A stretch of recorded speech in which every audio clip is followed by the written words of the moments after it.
پاکستان میں مودی سرکار کی دہشت گردی کے شواہد سامنے آ گئے۔ کراچی میں بھارتی خفیہ ایجنسی را کا بڑا نیٹ ورک پکڑا گیا۔ سی ٹی ڈی سندھ اور وفاقی حساس اداروں کی مشترکہ کارروائی، ملزمان کی گرفتاری 8 جولائی کو عمل میں آئی۔ ملزمان میں سلمان، ارسلان اور عمیر شامل۔ اسلحہ اور موٹر سائیکل برآمد کر لی۔ تفتیش میں انکشاف ہوا ہے کہ ملزمان نے معطلی میں ٹارگٹ کلنگ بھی کی۔ سی ٹی ڈی کے مطابق را کی مالی اور لاجسٹک سپورٹ سے دہشت گرد گروپ کو چلایا جا رہا تھا۔ ملزمان کراچی ایئرپورٹ حملے میں بھی ملوث ہیں۔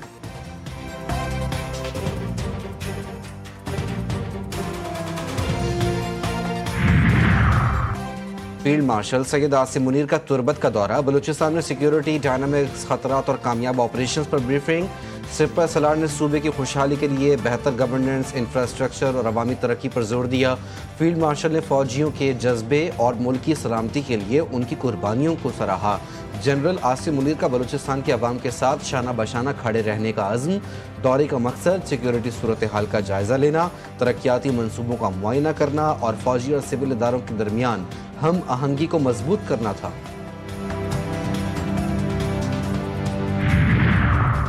ملک کی معیشت بہتری کی جانب گامزن، تاجر اور سرمایہ کاروں کو سہولت کاری کی فراہمی اولین ترجیح ہے۔ وفاقی وزیر خزانہ کا اسلام آباد میں تقریب سے خطاب۔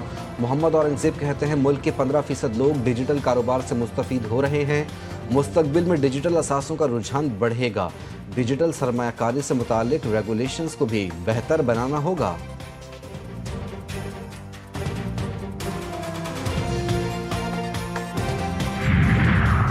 جناح ہاؤس حملہ کیس میں اہم پیش رفت۔ انسداد دہشت گردی عدالت لاہور میں ملزم شیر شاہ کا 5 روزہ جسمانی ریمانڈ منظور۔ ملزم کے خلاف ویڈیو شواہد، جائے وقوع پر موجودگی اور اسلحے کے استعمال کے الزامات پیش۔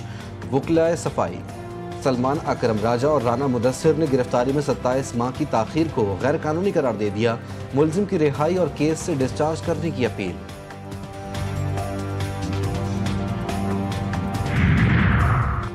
وزیر اطلاعات پنجاب عظمہ بخاری کی پھر تنقید۔ 9 مئی کے واقعات کے ذمہ داروں کو قانون کے کٹہرے میں لانے کا عزم۔ مریم نواز پر الزامات کو سیاسی چال قرار دیتے ہوئے کہا کہ یہ پی ٹی آئی کی حکومت نہیں جہاں پسند اور ناپسند کی بنیاد پر فیصلے ہوتے تھے۔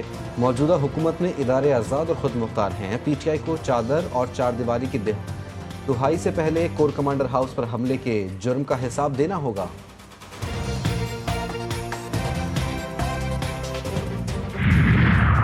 اور سندھ سمیت ملک بھر میں آج سے تیز بارشیں متوقع، الرٹ جاری۔ بحیرہ عرب میں اور خلیج بنگال سے مونسون ہوائیں بالائی علاقوں میں داخل۔ محکمہ موسمیات کی گرج چمک کے ساتھ وقفے وقفے سے موسلادھار بارشوں کی پیش گوئی۔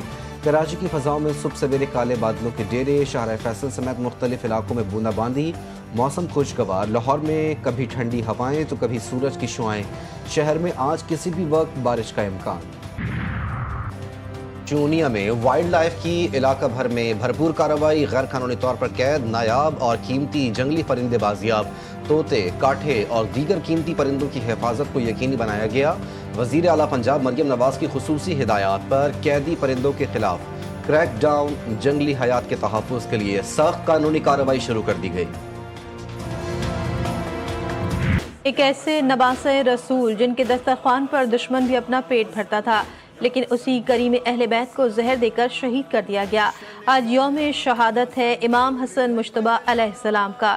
صبر، سخاوت اور حکمت کی وہ علامت جن کی زندگی انسانیت کے لیے آج بھی مینار ہدایت ہے۔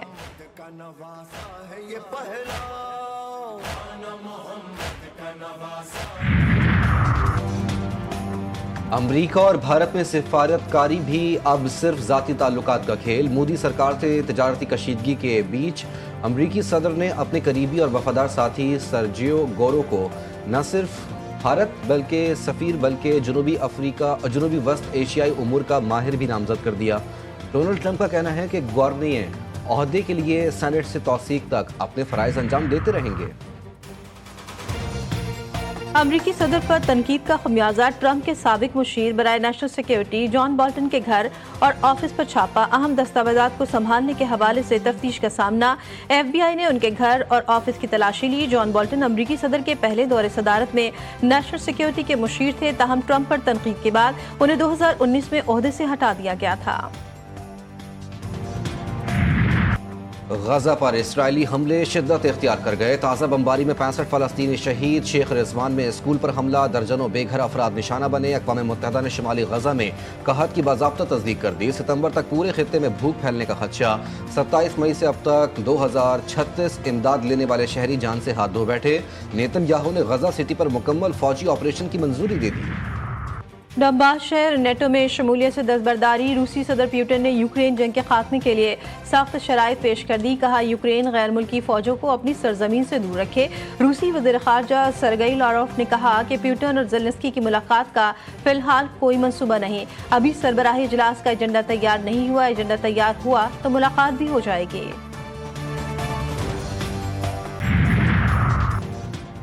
چین کے صوبے شنگھائی میں یلو ریور زیر تعمیر پل کا درمیانی حصہ گر گیا. حادثے میں 12 افراد ہلاک, 4 افراد لاپتہ. چینی سرکاری میڈیا کے مطابق یہ واقعہ اس وقت پیش آیا جب پل کی تعمیر کے دوران اسٹیل کیبل اچانک ٹوٹ گئی, جس کے باعث پل کا درمیانی حصہ ٹوٹ کر دریا میں جا گرا.